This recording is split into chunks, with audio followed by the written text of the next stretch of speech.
بسم اللہ الرحمن الرحیم۔ نہج البلاغہ سے اقتباس، حصہ اول، خطبہ نمبر 214، ترجمہ مفتی جعفر حسین۔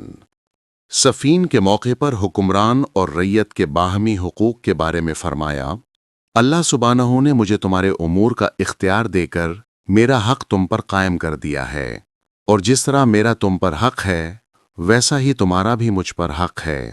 یوں تو حق کے بارے میں باہمی اوصاف گنوانے میں بہت وسعت ہے، لیکن آپس میں حق و انصاف کرنے کا دائرہ بہت تنگ ہے۔ دو آدمیوں میں اس کا حق اس پر اسی وقت ہے جب دوسرے کا بھی اس پر حق ہو، اور اس کا حق اس پر جب ہی ہوتا ہے جب اس کا حق اس پر بھی ہو، اور اگر ایسا ہو سکتا ہے کہ اس کا حق تو دوسروں پر ہو لیکن اس پر کسی کا حق نہ ہو، تو یہ امر ذات باری کے لیے مخصوص ہے، نہ اس کی مخلوق کے لیے، کیونکہ وہ اپنے بندوں پر پورا تسلط و اقتدار رکھتا ہے، اور اس نے تمام ان چیزوں میں کہ جن پر اس کے فرمان قضا جاری ہوئے ہیں عدل کرتے ہوئے ہر صاحب حق کا حق دے دیا ہے۔ اس نے بندوں پر اپنا یہ حق رکھا ہے کہ وہ اس کی اطاعت و فرما برداری کریں، اور اس نے محض اپنے فضل و کرم اور اپنے احسان کو وسعت دینے کی بنا پر کہ جس کا وہ اہل ہے ان کا کئی گنا اجر قرار دیا ہے۔ پھر اس نے ان حقوق انسانی کو بھی جنہیں ایک کے لیے دوسرے پر قرار دیا ہے اپنے ہی حقوق میں سے قرار دیا ہے، اور انہیں اس طرح ٹھہرایا ہے کہ وہ ایک دوسرے کے مقابلے میں برابر اتریں، اور کچھ ان میں سے کچھ حقوق کا باعث ہوتے ہیں اور اس وقت تک واجب نہیں ہوتے جب تک اس کے مقابلے میں حقوق ثابت نہ ہو جائیں۔ اور سب سے بڑا حق کہ جسے اللہ سبحانہ نے واجب کیا ہے حکمران کا رعیت پر اور رعیت کا حکمران پر ہے، کہ جسے اللہ نے والی اور رعیت میں سے ہر ایک کے لیے فریضہ بنا کر عائد کیا ہے، اور اسے ان میں رابطہ محبت قائم کرنے اور ان کے دین کو سرفرازی بخشنے کا ذریعہ قرار دیا ہے۔ چنانچہ رعیت اسی وقت خوشحال رہ سکتی ہے جب حاکم کے طور طریقے درست ہوں، اور حاکم بھی اسی وقت صلاح و درستگی سے آراستہ ہو سکتا ہے جب رعیت اس کے احکام کی انجام دہی کے لیے آمادہ ہو۔ جب رعیت فرما روا کے حقوق پورے کرے اور فرما روا رعیت کے حقوق سے عہدہ برا ہوں تو ان میں حق باوقار،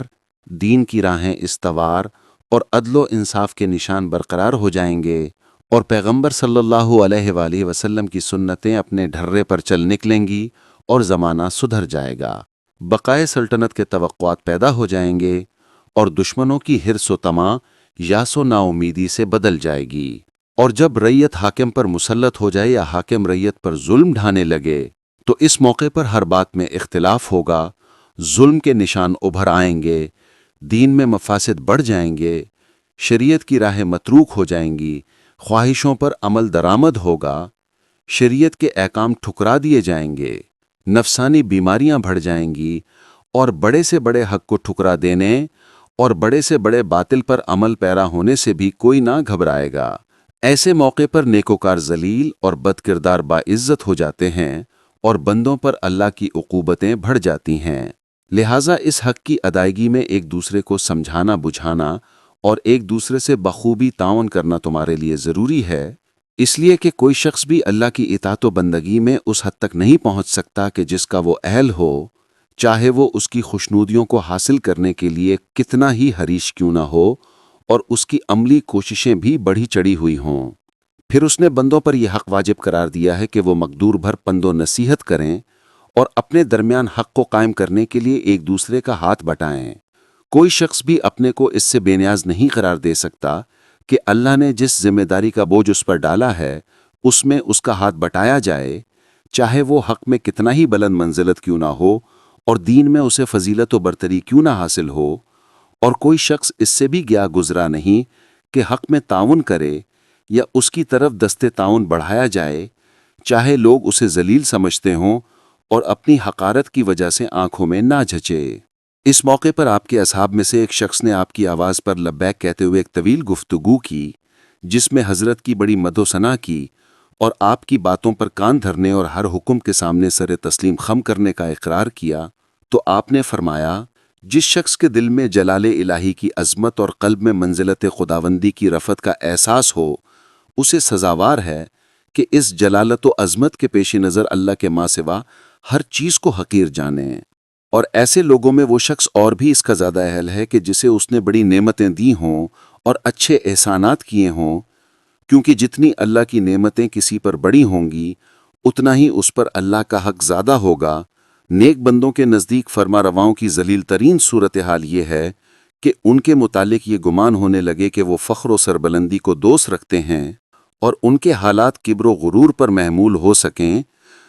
مجھے تو یہ تک ناگوار معلوم ہوتا ہے کہ تمہیں اس کا وہم و گمان بھی گزرے کہ میں بڑھ چڑھ کر سراہے جانے یہ تعریف سننے کو پسند کرتا ہوں۔ بحمد اللہ کہ میں ایسا نہیں ہوں، اور اگر مجھے اس کی خواہش بھی ہوتی کہ ایسا کہا جائے تو بھی اللہ کے سامنے فروتنی کرتے ہوئے اسے چھوڑ دیتا کہ ایسی عظمت و بزرگی کو اپنایا جائے جس کا وہی اہل ہے۔ یوں تو لوگ اکثر اچھی کارکردگی کے بعد مد و ثنا کو خوشگوار سمجھتے ہیں، لیکن میری اس پر مد و ثنا نہ کرو کہ اللہ کی اطاعت اور تمہارے حقوق سے عہدہ برا ہوا ہوں، کیونکہ ابھی ان حقوق کا ڈر ہے جن کو پورا کرنے سے میں ابھی فارغ نہیں ہوا، اور ان فرائض کا بھی اندیشہ ہے کہ جن کا نفاذ ضروری ہے۔ مجھ سے ویسی باتیں نہ کیا کرو جیسی جابر و سرکش فرما رواؤں سے کی جاتی ہیں، اور نہ مجھ سے اس طرح کا بچاؤ کرو جیسے تیش کھانے والے حاکموں سے بچاؤ کیا جاتا ہے، اور مجھ سے اس طرح کا میل جول نہ رکھو جس سے چاپلوسی اور خوشامد کا پہلو نکلتا ہو۔ میرے متعلق یہ گمان نہ کرو کہ میرے سامنے کوئی حق بات کہی جائے گی تو مجھے گراں گزرے گی، اور نہ یہ خیال کرو کہ میں یہ درخواست کروں گا کہ مجھے بڑھا چڑھا کر دو، کیونکہ جو اپنے سامنے حق کے کہے جانے اور عدل کے پیش کرنے کو بھی گراں سمجھتا ہو، اسے حق و انصاف پر عمل کرنا کہیں زیادہ دشوار ہوگا۔ تم اپنے کو حق کی بات کہنے اور عدل کا مشورہ دینے سے نہ روکو کہ میں تو اپنے کو اس سے بالاتر نہیں سمجھتا کہ خطا کروں، اور نہ اپنے کسی کام کو لغزش سے محفوظ سمجھتا ہوں مگر یہ کہ خدا میرے نفس کو اس سے بچائے رکھے جس پر وہ مجھ سے زیادہ اختیار رکھتا ہے۔ ہم اور تم اسی رب کے بے اختیار بندے ہیں کہ جس کے علاوہ کوئی رب نہیں۔ وہ ہم پر اتنا اختیار رکھتا ہے کہ خود ہم اپنے نفسوں پر اتنا اختیار نہیں رکھتے۔ اسی نے ہمیں پہلی حالت سے نکال کر جس میں ہم تھے بہبودی کی راہ پر لگایا، اور اسی نے ہماری گمراہی کو ہدایت سے بدلا اور بے بصیرتی کے بعد بصیرت عطا فرمائی۔ وضاحت مؤلف: یہ امر کسی تصریح کا محتاج نہیں ہے کہ عصمت ملکی اور ہے اور عصمت بشری اور ہے۔ فرشتوں کے معصوم ہونے کے یہ معنی ہوتے ہیں کہ ان میں کسی خطا و لغزش کی تحریک ہی پیدا نہیں ہوتی، مگر انسان کے معصوم ہونے کے معنی یہ ہیں کہ اس میں بشری تقاضے اور نفسانی خواہشیں ہوتی ہیں، مگر وہ انہیں روکنے کی ایک قوت خاص رکھتا ہے اور ان سے مغلوب ہو کر کسی خطا کا مرتکب نہیں ہوتا،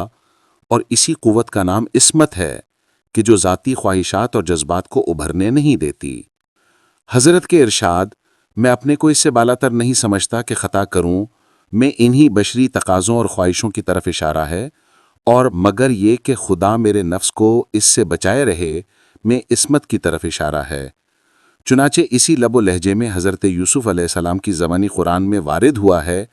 کہ میں اپنے نفس کو گناہ سے پاک نہیں ٹھہراتا، کیونکہ انسان کا نفس گناہ پر بہت ابھارنے والا ہے، مگر یہ کہ میرا پروردگار رحم کرے۔ سورہ یوسف آیت 52۔ تو جس طرح یہاں پر الا ما رحم ربی جو استثناء ہے، اس کی وجہ سے آیت کے پہلے جز کے ساتھ آپ کی عصمت کے خلاف دلیل نہیں لائی جا سکتی، اسی طرح امیر المومنین علیہ السلام کے کلام میں الا ان یکفی اللہ من نفسی کا جو استثناء ہے، اس کے ہوتے ہوئے کلام کے پہلے ٹکڑے سے آپ کے غیر معصوم ہونے پر استدلال نہیں کیا جا سکتا، ورنہ ایک نبی کی عصمت سے بھی انکار کرنا پڑے گا۔ یوں ہی اس خطبے کے آخری ٹکڑے سے یہ نہ سمجھا جانا چاہیے کہ آپ بعثت رسول سے پہلے دور جاہلیت کے عقائد سے متاثر رہے ہوں گے، اور جس طرح دوسروں کا دامن کفر و شرک سے آلودہ رہ چکا تھا، اسی طرح آپ بھی تاریکی اور ضلالت میں رہے ہوں گے، کیونکہ آپ پیدائش کے دن سے رہبر عالم کے زیر سایہ پرورش پا رہے تھے، اور انہی کی تعلیم و تربیت کے اثرات آپ کے دل و دماغ پر چھائے ہوئے تھے، لہٰذا یہ تصور بھی نہیں کیا جا سکتا کہ ابتدائے عمر سے پیغمبر صلی اللہ علیہ وآلہ وسلم کے نقش قدم پر چلنے والا زندگی کے کسی لمحے میں ہدایت سے بیگانہ رہا ہو۔ چنانچہ مسعودی نے تحریر کیا ہے کہ آپ نے کبھی شرک ہی نہیں کیا کہ اس سے الگ ہو کر آپ کے اسلام لانے کا سوال پیدا ہو، بلکہ تمام افعال و اعمال میں رسول صلی اللہ علیہ وآلہ وسلم کے تابع اور ان کے پیرو تھے، اور اسی حالت اتباع میں آپ نے سرحد بلوغ میں قدم رکھا۔ مروج الذہب جلد دوم صفحہ 3۔ اس مقام پر ان لوگوں سے جن کو اللہ نے تاریکی و گمراہی سے راہ راست پر لگایا وہ لوگ مراد ہیں جو آپ کے مخاطب تھے۔ چنانچہ ابن الابی حدید لکھتے ہیں کہ یہ خود امیر المومنین علیہ السلام کی طرف اشارہ نہیں، کیونکہ وہ کبھی کافر نہیں رہے تھے، کہ کفر کے بعد اسلام لاتے، بلکہ لوگوں کی مختلف جماعتیں جو آپ کے مخاطب تھیں ان کی طرف اشارہ فرمایا ہے۔ شرح ابن ابی الحدید، جلد 11 صفحہ 108۔